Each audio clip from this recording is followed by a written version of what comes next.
Hello and welcome to the Ecomodernist channel live. We are here together to speak with Dr. Stephen Boyd. He's a research chemist and spokesperson for the Thorium Energy Alliance. How's it going, Steve?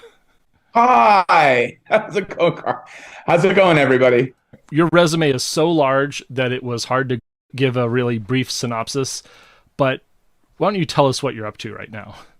Right now, I'm hopefully about 2 weeks away from running the first isotopic enrichment experiments that I have planned. And this is explicitly for breeder reactor design. So it's super exciting. I've always thought that the first question you have to ask is not where are you going to go get the money? Because there are investors out there, et cetera, et cetera. I'm speaking to several of them simultaneously right now. That's not the question. I think the more important question is, how are you going to de-risk the profile for the business use case? I think that's a far more intelligent question to ask. Why? Because you're going to ask an investor to stick their neck out for a minimum of, 5 to 7 years with no recoup? So my approach is, as a chemist and as a working chemist, is how do I make that investor and therefore the company money while I'm designing and building, and in my case, hopefully 3D printing the reactor itself. And so as a chemist, I'm choosing isotopes. I'm choosing isotopic enrichment. Stable isotopes, by the way, not radioactive. And the reason for that is to make it very short. Stable isotopes have mature markets, global mature markets. It's a spinoff. It's a spinoff. It's a spinoff, and it's a spinoff because the chemistry of the isotopes. And so, to use one example, oxygen has 3 isotopes, right? So over 99% of the oxygen in our bodies, in your bodies right now, is oxygen 16. Oxygen 17 is extremely scarce. And then oxygen 18, which is 0.205% naturally abundant. So naturally, those scarcer isotopes are actually going to command a greater value, and they certainly do. So that's to just give you just a brief taste of the kinds of things that I'm thinking about, which are going to be necessary to build the MSR design that my scientists and I have put together, but make money along the way. So, right. Sorry, that was a little bit of a long-winded answer, but I want to make sure you understand that it's mostly about the business and making money and not about the science. It's surprisingly, it's not about the science. Yeah, I really appreciate that. We've heard about the potential of thorium for a long time, and it's always, it's a question of how do we get this wonderful technology when the deck is stacked against us business-wise, when there is fossil fuels and they're highly profitable and the existing market is completely aligned to serve that interest and those needs. And so you're being extremely creative here in seeing existing opportunities and needs and ways of, as you say, de-risk the venture so that we can get to this wonderful clean energy future. That big interest is the thorium and molten salt reactors. So how big are these improvements that you're doing in material science that since the advent of that technology, what's that progress and what is the next steps in order to get that cost and durability improved? So it's a great question, Carl. As a chemist, having read the 2-volume set that Oak Ridge National Laboratories produced roughly from between 1974 and 1976, it was really, as a working chemist like myself, a roadmap, right? I mean, they really solved roughly 97, 98% of all of the problems that they had encountered over the roughly, 30-ish year window of research beginning in 1948 with Glenn Seaborg, et cetera, et cetera. I've made small changes, small improvements with the advent of computers that I think are going to bring us over the finish line.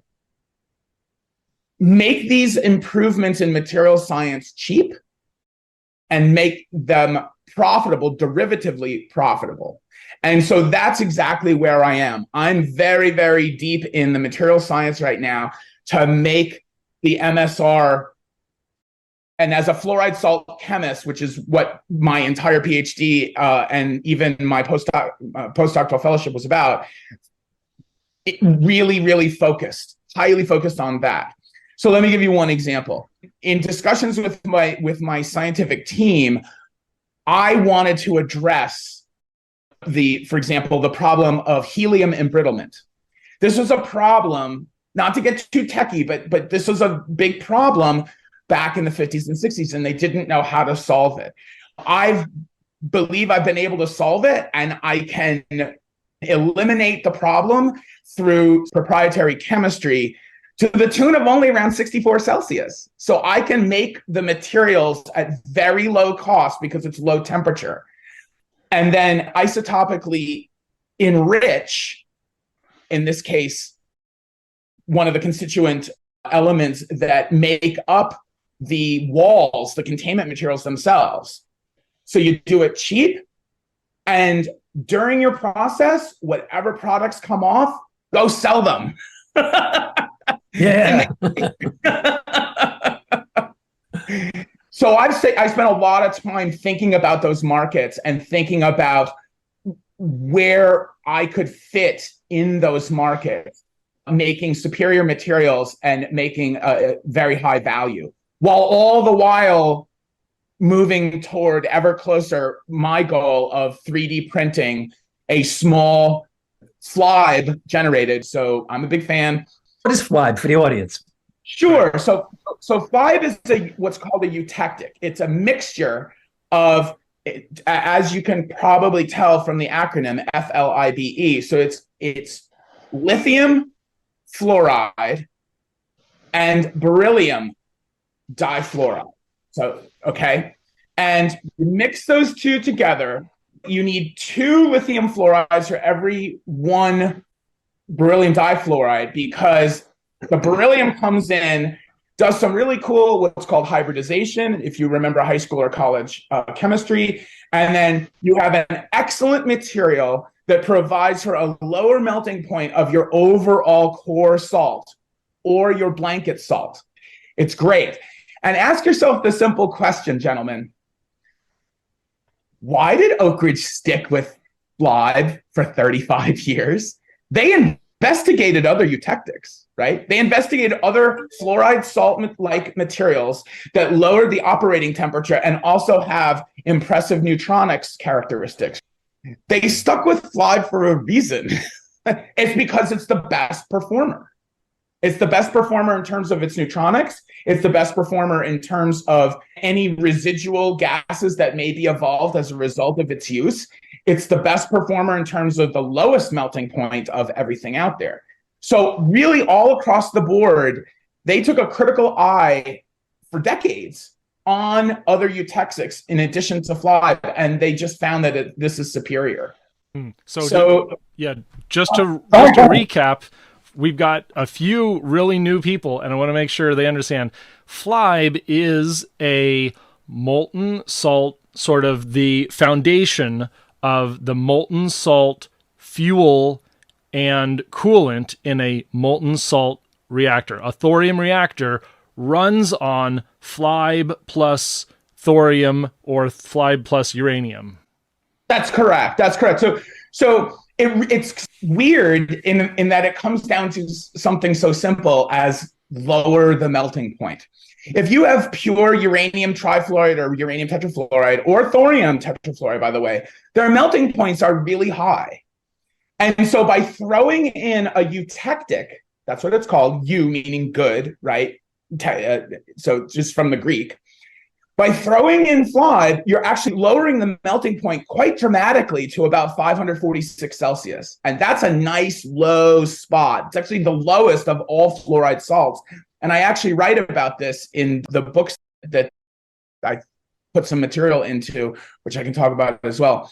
So yeah, it's really simple. It just lowers the melting point. Now, there are some really beneficial things that it does neutronically. You want a lower melting point because that gives you a much larger operational window in which to use this wonderful process heat that's coming off of these reactors. I mean, it's wonderful process heat. And Carl, you hit a good point there. You said thorium and or uranium. Right. Very true. It's a great point. And the design that my team and I have put together is a breeder. It's a thorium breeder. So we start with the standard in the first iteration, like Mark 1. We start with a standard isotopic enrichment of uranium-235 in the core, but we have roughly 70% thorium tetrafluoride in the blanket. And so, yeah, I'm a big fan of both thorium and uranium. And so is Mark Nelson. You guys been following the anneal fuel iteration? Interesting stuff. Anneal thorium-based reactor fuel could support a new wave of nuclear power, and this is the Forbes article on it. So, and just really quickly, when we say FLiBe is the best, how many different iterations of salts might there be out there? Like 400, 2,000 potentially? Oh, there's thousands. There's thousands. Yeah, there's so because not only can you change the elements, but you also change the composition in terms of percents, Chris. Okay. So like that's what gives you the dramatic explosion of the total number of possibilities of eutectic salts.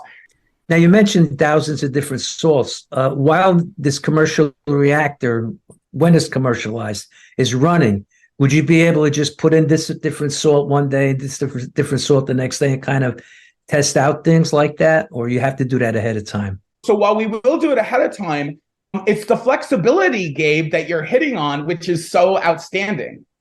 If you know what the performance is of your fuel composition going in, you can do exactly what you just proposed. And that's another reason why it's so exciting. Absolutely. No, great question.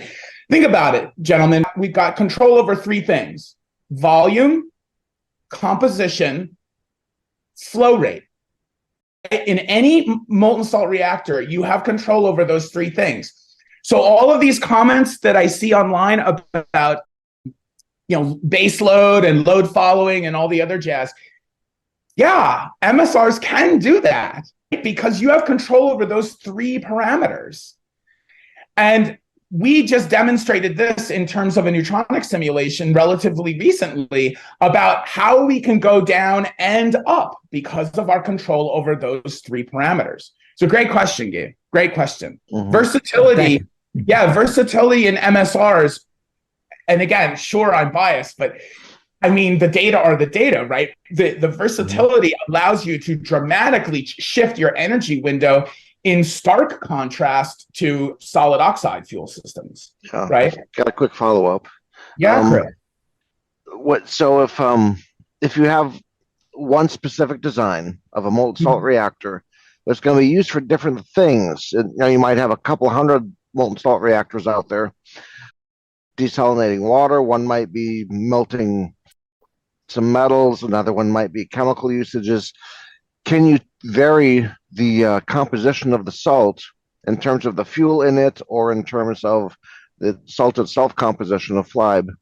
Could you vary that from reactor to reactor depending on the usage it's being put to? Or is that... You sure can.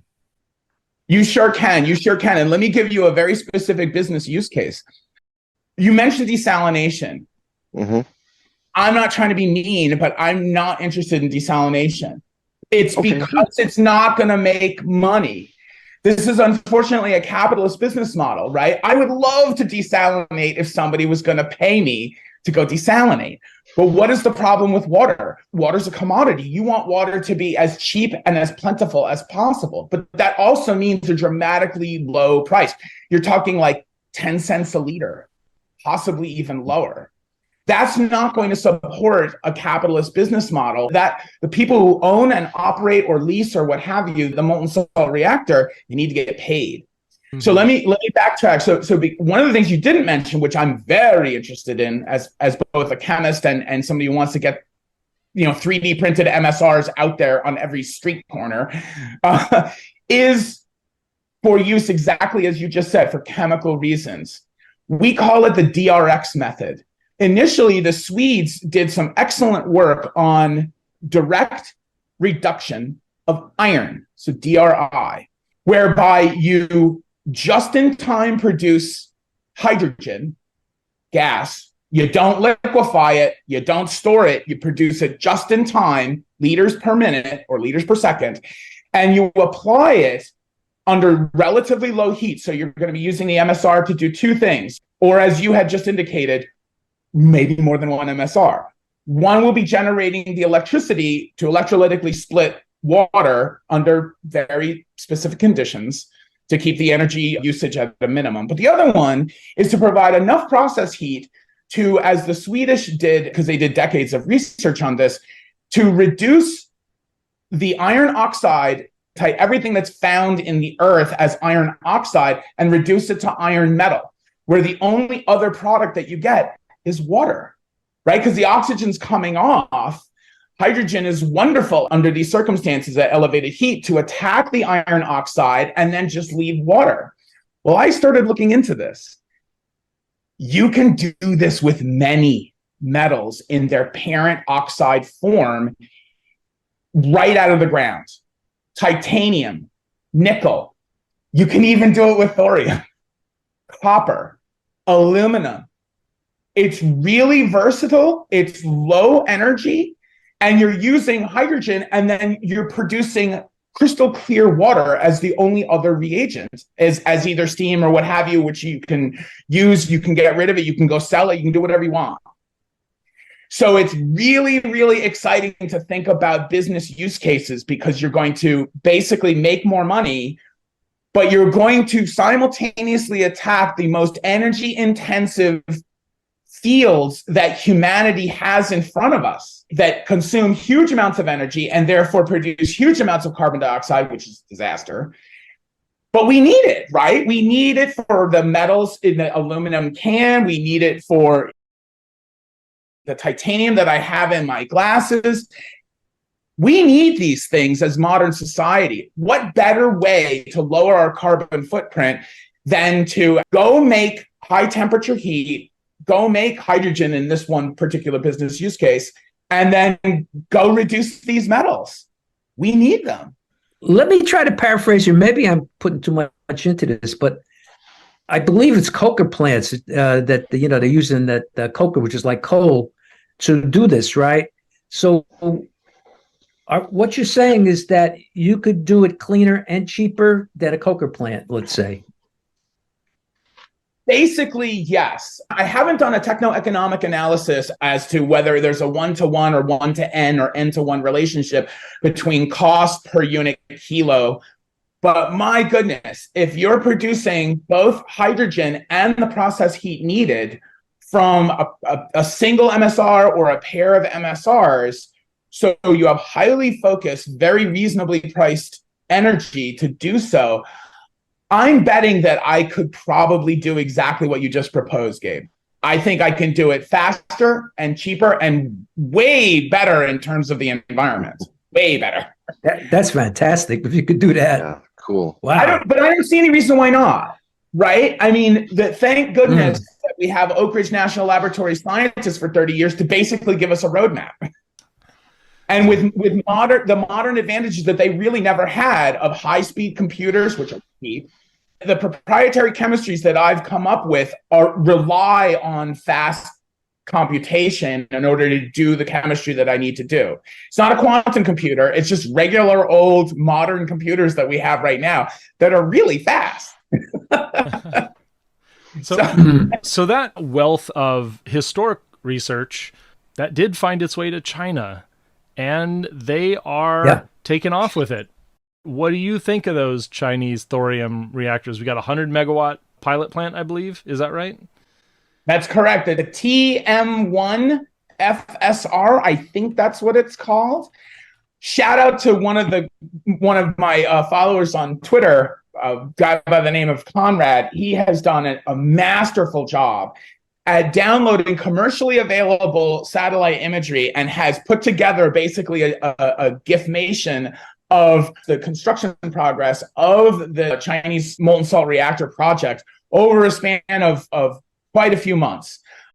I'm guilty of being jealous as hell, and I'm also guilty of being angry as hell because it's stupid. We gave it to them and they said thanks, and then they went and did it. Yeah, we're figuring out how to pay for it. We can afford to take that moonshot. We can afford to leapfrog fossil fuels, and bam, there's the energy.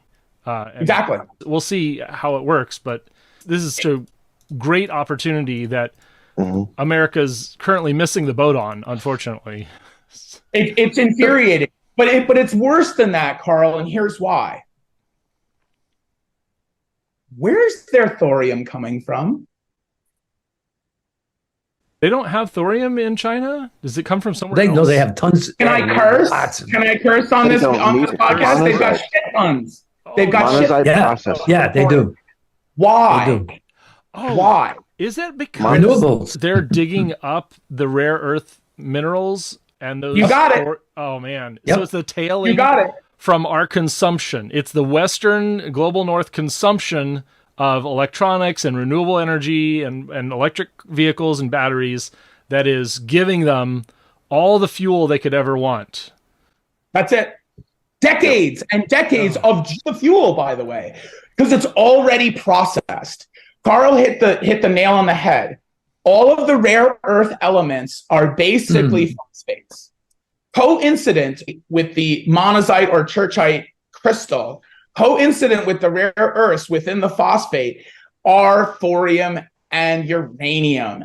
And in some cases, upwards of 4%. So they're just storing it as a necessary byproduct. They've got thousands of metric tons. We gave them the technology. Aren't they allowed to share that improved technology back with us? Are we getting that back? Is that part of the deal, or we just screwed ourselves totally? Do you see steam coming out of my ears now? They're making us pay for it. They're patenting it. When Xi Jinping wrote a check for $5 billion, that was, by the way, just a teaser. Okay, he's since committed another $3 billion toward that project. It's in the Gobi Desert right now. Pardon me. They're patenting it. They're innovating off of our original material, Gabe, and they're patenting it. So that was not a good deal. That was horrible. My understanding was there was an agreement in the early 2000s. The U.S. and China were supposed to share non-military nuclear technologies, but we were like 2.5, 3 decades ahead of them. So we shared what we knew. They shared what they knew, which was very little that we didn't already know. And then the agreement ended. Correct. And so it's the worst possible scenario that America as a country can be in.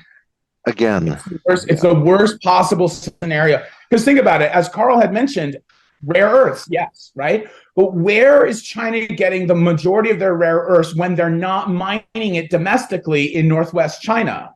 They're getting it from Australia. Because Australia doesn't want to deal with the quote unquote dirtiness, which is dirty. It's dirty, nasty. It's very high energy. It's very chemically intensive. So it's the worst possible scenario for the United States, let alone the rest of the planet. But the worst possible scenario for us to be in. And for all of America's faults, I like America. For all of our faults, for all of the right-wing horrific nonsense with the Trump and all of it, I still believe in America. I still believe in the American dream. And I'm going to go get it. I'm not stopping. I'm not stopping until I go get it. So yeah, let's roll on then. You're working on projects that will help improve this innovation in material science. You're going to overcome maybe the copper and other critical material shortages. What does your chemical expertise bring to that? Right. So our preliminary data demonstrates that we can 3D print our MSR design, which we, by the way, slavishly plagiarized from Oak Ridge. There's no shortage of outstanding designs, right? Mhm. There's a shortage of critical material science innovation and invention out there to make those excellent designs. Our design is Oak Ridge National Laboratory's design from 1959. 1959! I wasn't born in 20. Uh-huh. Yeah. Or 10 Just a years, or whatever it was. So we've borrowed the design, but our innovation is in the form of the material science. How do we do that? Breeder. Let's make more fuel for future reactors. 3D printing.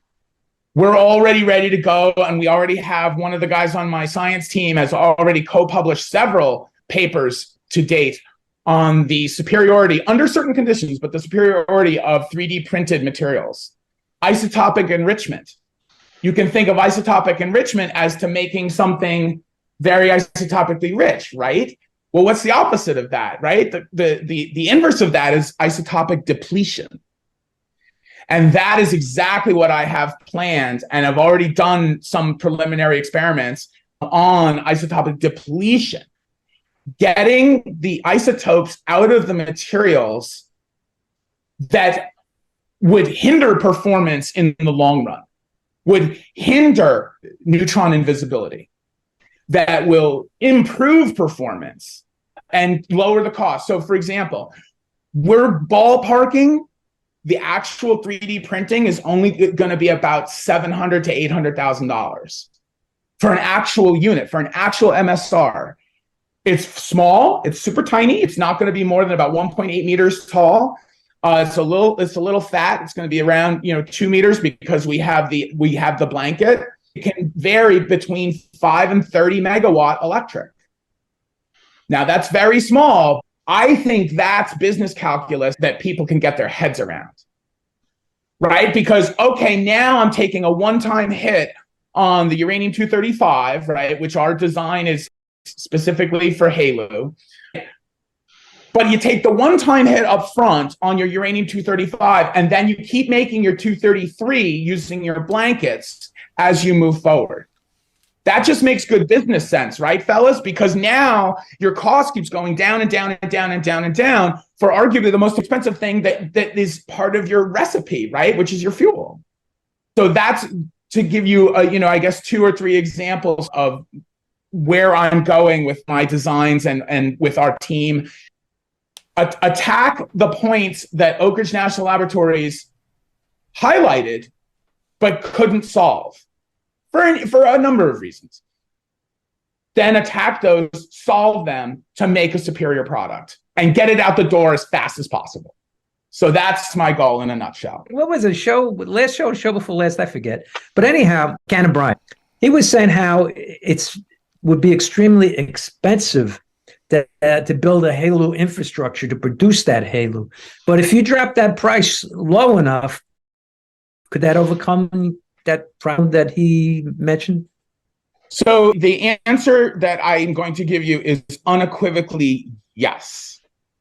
Great. But yes, 100%, 100%. What that requires is, I can't talk about it openly, but what that requires is some really interesting chemistry and some chemical physics, but unequivocally yes. So I can't go into detail about it, because I don't want to get thrown into prison, and at several levels. Because the math works out. The physics, the chemistry, the thermodynamics, everything works out with my method that I'm proposing. So Cannon is correct. With conventional methodologies and chemistries, HALEU is damned expensive. So you can lower that cost and try to do it dramatically. You got a winning recipe. You've got so Cannon is correct. Absolutely. Mm-hmm. I'm just dying to start running those experiments because everything that my science team and I have laid out makes sense. But unequivocally, the answer is yes. And the answer lies in chemistry.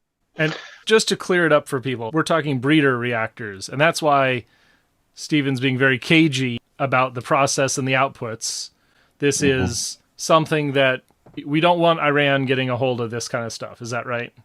Precisely. Yeah. Precisely, because we're not only talking about the breeding, but we're talking about the HALEU salt itself, high assay low enriched uranium, HALEU. So yes, talking about both. We're talking about the thorium, and in order to facilitate the thorium breeding, you have to have very special materials to let that happen. And as Gabe and Cannon quite astutely point out, you need a cheaper way of making your HALEU. Because you're right, I have no interest whatsoever in our nation's enemies like Iran, like China, like Russia. Maybe that's controversial that I say that, but sorry, that's how I feel about it. Getting a hold of that stuff. For our audience, just to clarify, the HALEU is only like a starter fuel. Once it gets going, gets running for a few months, it no longer needs HALEU being added to a molten salt. Yes, that's correct. So the fuel consumption is very well known, and it can keep going for years. Our design doesn't require refueling for about 2 years, about 26 months. Would your reactor be able to fuel the ARDP reactors? Would this be something like you're able to make the fuel that goes in the natrium reactor, or is that not reasonable? So the short answer is yes, provided that they would be fine with working with uranium-233. Yeah, that's the caveat. And the reason lies in the anti-proliferation, if you will, that is inherent to uranium-233. Go stick into a reactor, but if you're going to try and make a bomb with it, go ahead. Good luck. Good luck. All right. Well, let's simple go. Reason. We'll make a very good bomb. They already did it. Teapot Dome, I think it was called, right? Wonderful. Yeah, and it was a flop. It worked. There was no reason to make that kind of a bomb. There's no reason because it's too hard. Yeah. You can. Yeah. And the proof is in the pudding, right, gentlemen? Right? Because what are all of our bombs? Are all of our bombs everyone's? Russia, us, Israel, Pakistan. They're all either U-235 or plutonium-239. There's a really, really easy reason why there aren't any uranium-233s. And the reason is that it's too hard. It's too hard. So people forget the common sense answer. Let's get into this really important topic. This is a new book. Yes. Earth is a nuclear planet. That's the book? Earth is a nuclear planet. Yes. And it is super exciting. And if I had that, I'd give you guys a sneak peek. I will say that I have read that book already, Stephen. I was part of the Generation Atomic people that helped provide a little bit of great proofreading. Chris, I didn't know that. So can you see that? I zoomed in. Yes, we can. Beautiful. Okay, so there you go. There's the latest cover, everybody. That Pretty cover. Nice cover. Yeah, it's a really nice cover. It's super exciting, and that just hit my phone not even 48 hours ago. So it is super exciting. We're very, very happy about it. Yes, I'm the senior scientific editor. We spent a lot of time going over these. It's got, almost 1,000 footnotes. It's massively well researched. Mike Conley and Tim Maloney did an excellent job. Boy, it took longer than anybody wanted it to take, but very, very, very happy with it. Very happy. And it addresses a lot of the misconceptions, misnomers, and dispels all of the fears, the myths, all of the other crap. And I'm very happy with the fact that we do address some chemistry. We talk about ocean harvesting of uranium, right? We talk about the abilities of uranium containing compounds. Those are really important. I think that they have a really profound impact on our future. Why is Japan leading the way? Leading the way with their now famous polyamide oxime nets that they want to cast into the ocean. And it's specifically tuned to getting the soluble uranium out of the ocean. There's millions of metric tons of it there, and they love it. So they're leading the way. And we talk about all of these exciting technologies. Yeah, very exciting. And I think that book is that works well for like a bright 12-year-old or even some boomers that haven't had a science class in 6 decades. Correct. I think, Great. Yeah, correct. We have nerd notes inserted where you may want a little bit more science, a little bit more, chemistry or physics or whatever. Chris is correct. We want it nice and easy. We want coffee table reading, you know. Right. That's what you need. Light nuclear reading. Yeah, that's what struck me. Is it was a fairly easy read without having to concentrate on every sentence. It flows pretty well. Mike's very good at that. Yes, very folksy style. Very happy with it. Really, really happy. We gotta have him on. He's We gotta have great. him on. Mike is sometime. great. We gotta do it. Wonderful. Yeah. There's like a whole bunch of stuff that I can't wait to hear about. So there's material science in zero gravity. Is this developing stuff in space? That's so phenomenal, man. So It's really weird. Yeah, so the question is, how does the possibility of ultra pure crystal growth in zero G play into what you're doing? There's some really interesting stuff that might come of it. Let me give one example.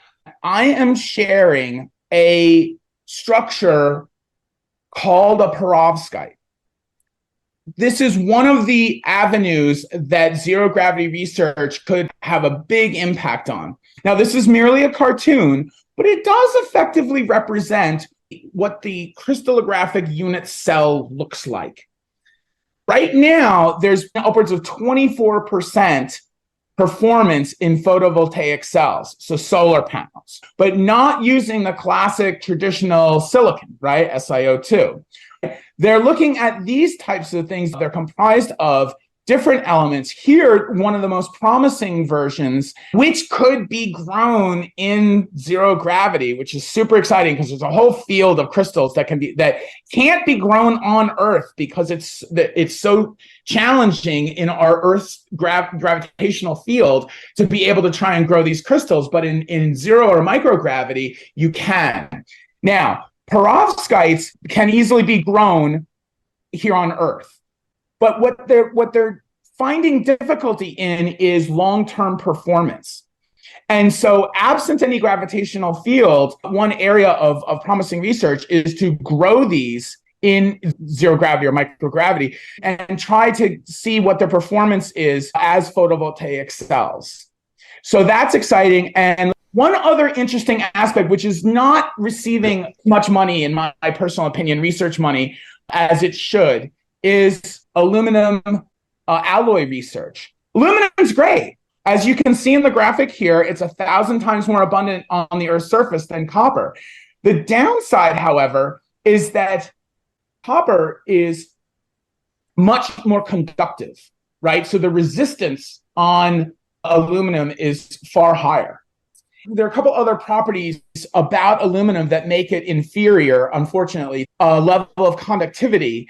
And aluminum falls by the wayside somewhat quickly. So while aluminum can be used, you have to take some special precautions, usually dielectric fluids and this kind of thing, to stave off oxidation and to keep it cooler so that it maintains a specific thermal window whereby it can be a very good performer. By the way, from what I understand, aluminum conductivity, because of that resistance, could be a fire hazard. Yes, unfortunately it can. And so when you married up new copper with aluminum, you actually have to put a material on it. It's a paste. It's a very viscous paste in order to counteract that galvanic activity. I can't emphasize this enough. There's not nearly enough research going toward making superior aluminum alloys that can get to 80, maybe 90, even 95% of the conductivity of copper and do so over a much broader temperature range. Those are the two sticky points, right? You want better conductivity, so you want lower resistivity, and you want it over a greater temperature range. So aluminum is a great idea. And this is something else that could potentially be done in space, because all metals are crystals. They're easily deformable, but they are nevertheless crystals. And so if you start thinking about that in terms of crystallinity of a metal, then you can start thinking about ways to improve, like I said, the conductivity, in other words, lower the resistivity and open that thermal window. And so those are two areas where I think some great research could occur in microgravity. And we're just not nearly just doing enough. We're not doing enough. I wish we could go faster. I could give you papers about work that is being done, and looking at aluminum and aluminum alloys on a subatomic scale, in fact, which is quite interesting. But we should have 10,000 people on this job. This is a tough job, right? This is a really, really challenging chemistry and physics problem. Those are my thoughts on zero gravity and some of the great research that could be happening in zero or microgravity. Wonderful. This has been a really great time. Thank you for the opportunity. This is great. Yeah. Oh, yeah. Thanks Big for the fun. chat. Big fun. We'd We love to have enjoyed you it. back someday. We just go for an hour every Sunday, and we'll be rotating through our guests, and love to hear more about what you're up to in the future. So, yeah, thanks to everyone. Thanks for being part of the mission. And this has been the Ecomodernist channel live. You can find us on YouTube at the Ecomodernist channel. You can find us on Twitch at my personal channel, Soyaddle. You'll also find us on Facebook at the Ecomodernist Society of North America, or on the web at esna.earth. Thanks. And don't forget to mention my new show. Oh, right. Yeah, so we do have a show. Gabe's going to be taking over for our Wednesday program. On Wednesdays, it's going to be less big production, more individual conversations, trying to reach out to people and really just rant about what's on your mind. It's called the Ecomodernist Soapbox. Gabe, give us the times for that. It's on Wednesday. 8 p.m. Eastern Standard Time, 4 p.m. On the Pacific Coast. And it'll be, wide open discussion. Sometimes I will have guests, though.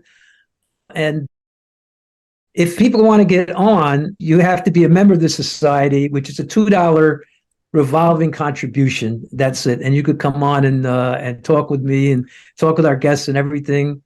It's going to be a fun show. Cool. Great. Oh, and by the way, the first guest is going to be the founder of the Mars Society, and he's going to be making a case for going directly to Mars, which I want to hear that, Is that Max Zubrin?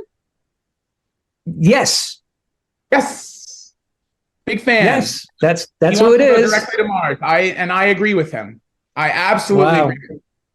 I got to hear that argument. It doesn't click with me, but maybe it will after he makes the argument. But anyhow, Carl, go ahead. So thanks everyone for having a great conversation. Thanks for contributing everything you do. Chatters, you agree with us, you disagree with us, you think seawater, uranium is fake. Don't care. Show up in the chat and we'll tell you, hey, down the street, Pacific Northwest Lab, we got it working. Japan's picking it up from us. Oh, you know what? I almost forgot. There was a question, speaking of chatters, Twitter, someone reached out and asked, how do you moderate your MSR, Steve? So, a great question. No graphite. Completely internally moderated. No graphite, no heavy water. So it turns out, and again, you read back, which I downloaded thousands and thousands of documents, Oak Ridge National Laboratories. Why did they use FLiBe? In addition to the chemistry, lithium-7 and beryllium in your FLiBe are actually excellent moderators. They modulate the neutronic velocity and get it into the Goldilocks zone. And that's what actually promotes the fission. And as well as the breeding, right? Because you need the thorium 232, right? And you need to take on not one neutron, but two neutrons, right? In order to become uranium 233, et cetera, et cetera. And you go through protactinium, et cetera, et cetera. So yeah, it's very simple. It's very elegant. You don't have to worry about a CFX, which was a massive problem. You don't have to worry about the cost of deuterium or the oxidation that necessarily occurs where you have high temperature. And as a matter of fact, Pacific Northwest National Laboratories, you just mentioned, has an excellent brief video on what's called thermal flux, the excess heat that simply cannot be tolerated by the fluid, the working fluid. Here it would be heavy water, it would be deuterium oxide. Just can't do it. It can't do it. And so we've avoided all of that. We're excited about that a lot because it really simplifies the system. It really simplifies the technology. And we're going back to what they did at Oak Ridge. So there's the answer. Wonderful. Thank you so much. And Yeah. here's our closing. Emissions first, peace and justice will follow.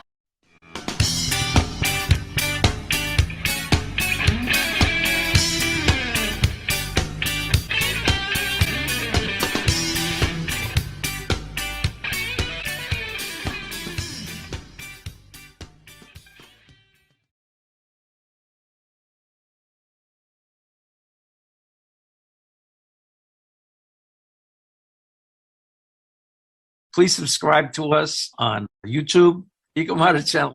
Also to subscribe to us on Twitter and Facebook, Ecomodernist Society of North America.